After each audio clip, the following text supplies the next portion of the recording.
Ah, il y a quelques poissons, quelques ambres, quelques truites. Bon, on a vu quelques poissons malades aussi. Toujours embêtant, hein. Il y aura de quoi faire pour l'ouverture, je pense.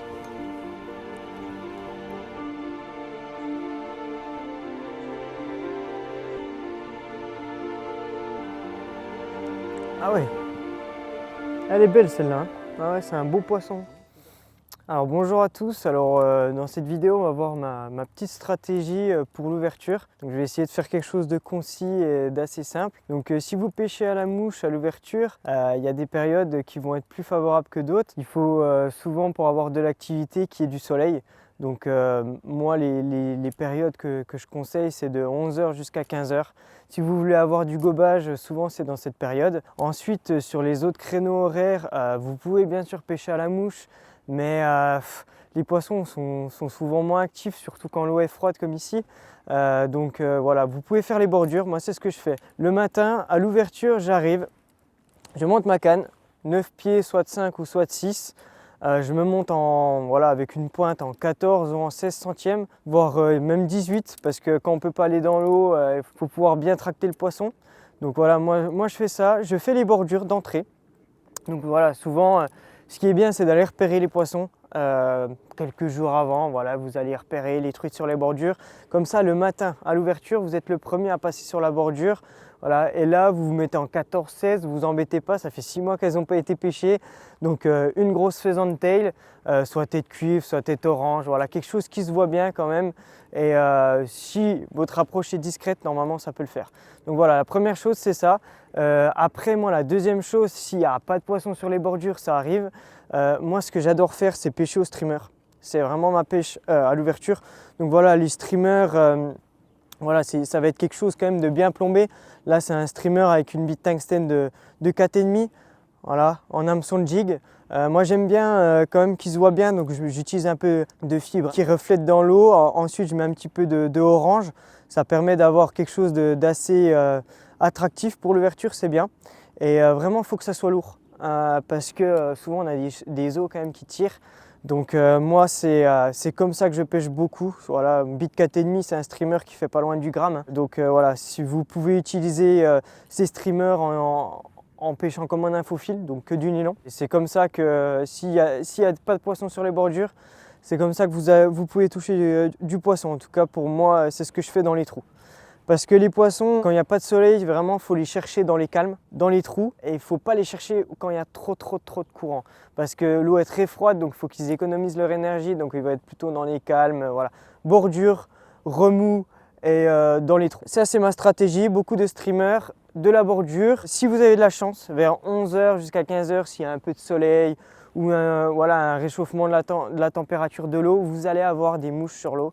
Et là, il y a plusieurs mouches qui peuvent apparaître durant cette période. Donc la mouche la plus connue, c'est l'olive. Donc voilà, un petit cul de canard, hein. L'olive, donc la Baetis. La Baetis rhodani, c'est la mouche la plus présente souvent à l'ouverture. Donc voilà, l'olive, la Baetis rhodani. Voilà, un petit cul de canard ou mouche d'ornans. Voilà, classique. Moi, j'utilise beaucoup quand il pleut une imitation de Baetis niger. Donc la Baetis niger, ça va être une sèche voilà, qui a un corps un peu plus foncé, un peu noir-marron, en hameçon de 14. Pour l'olive, hameçon de 16, le Baetis niger, hameçon de 12 ou de 14. J'utilise beaucoup en chevreuil, en dos de chevreuil, parce que quand il pleut, ça va avoir une meilleure flottaison. Elle va mieux flotter que le cul de canard. Donc j'utilise beaucoup. À l'ouverture, il fait très froid. Souvent, on a une petite pluie fine. Donc voilà, c'est ça que j'utilise quand il y a du gobage.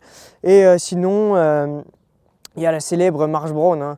La célèbre marche brown, tout le monde la connaît. Voilà, en hameçon de 10, 12, 14, ça dépend les régions. Moi, j'utilise en hameçon de 10 principalement. Voilà, ça à l'ouverture sur des poissons qui vont être actifs.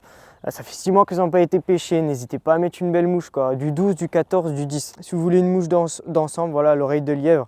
Voilà, l'oreille de lièvre qui reste un grand classique qui marche toute la saison en hameçon de 14 ou 14 ou 12, très bien pour le début de saison. Et vous pouvez aussi avoir, ça peut arriver sur certaines rivières, il y a beaucoup de petits sedges noirs.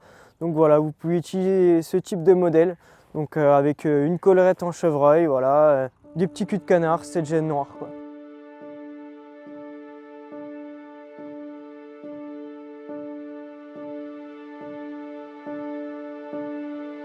Alors il y a une technique à l'ouverture qui est vraiment hyper efficace, surtout si vous pouvez aller dans l'eau et qu'il n'y a pas de poisson actif en bordure, donc c'est la nymphophile. Donc la nymphophile, moi ce que j'ai remarqué, pour être vraiment efficace, il faut vraiment jouer sur la vitesse de dérive. Donc pourquoi? Parce qu'en fait l'eau elle va être très froide, souvent les poissons vont être dans des calmes, pas trop rapides, donc il va falloir vraiment passer lentement sur eux si vous voulez prendre du poisson. Donc il va falloir avoir des nymphes qui sont très lourdes. Souvent, moi, j'utilise vraiment du très lourd, donc des bits 4,5, 4, 3,5 s'il y a un peu moins d'eau, mais vraiment en grande taille. Donc des hameçons de 10, des hameçons de 12 et 14, bon, s'il y a un peu moins d'eau. J'utilise beaucoup des nymphes, donc avec des billes oranges, des tags oranges. Il faut vraiment jouer sur l'incitation du poisson parce que c'est des poissons qui n'ont pas été pêchés pendant 6 mois, donc il faut vraiment essayer de les faire réagir dessus. J'utilise beaucoup des nymphes qui vont être j'appelle ça des nymphes poilues, donc il y a beaucoup de poils, beaucoup de plumes, parce que ça va ralentir la vitesse de dérive dans l'eau, et donc ça va être vraiment intéressant en début de saison. Donc voilà, moi c'est ma stratégie.